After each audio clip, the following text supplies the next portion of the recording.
أشهد أن محمد رسول الله. فداک ابی و امی یا رسول اللہ، الصلاۃ والسلام علیک یا رسول اللہ وعلی آلک و صحابک یا حبیب اللہ۔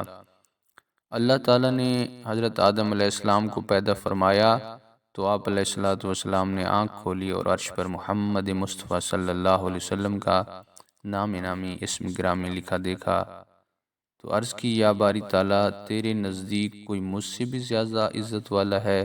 تو اللہ تعالیٰ نے فرمایا اس نام والے پیارے حبیب جو کہ تیری اولاد میں اسے ہوگا وہ میرے نزدیک تجھ سے بھی زیادہ مکرم ہوگا۔ تو اے پیارے آدم، اگر میرا حبیب جس کا یہ نام مبارک نہ ہوتا تو نہ میں آسمان پیدا کرتا، نہ زمین، نہ جنت، نہ دوزخ۔ تو پھر جب اللہ تعالیٰ نے حضرت حوا کو بابا آدم علیہ الصلوۃ والتسلیم کی پسلی سے پیدا فرمایا تو اس کے بعد حضرت آدم علیہ السلام نے حضرت حوا کو جب دیکھا تب حضرت آدم علیہ الصلوۃ والسلام نے عرض کی یا باری تعالیٰ یہ کون ہے؟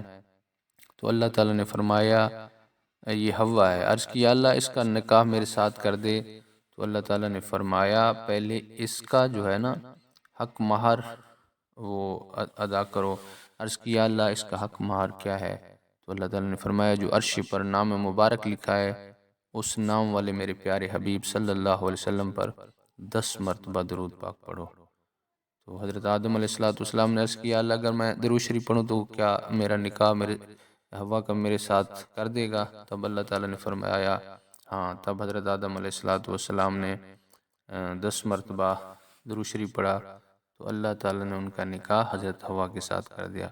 پس حضرت حوا کا حق مہر حبیب خدا صلی اللہ علیہ وسلم پر درود شریف ہے۔ تو ہمیں بھی چاہیے کہ پیارے آقا کریم صلی اللہ تعالی وسلم پر زیادہ سے زیادہ درود پاک پڑھا کریں اور دو لوگوں کو بھی اس چیز کی تبلیغ کیا کریں۔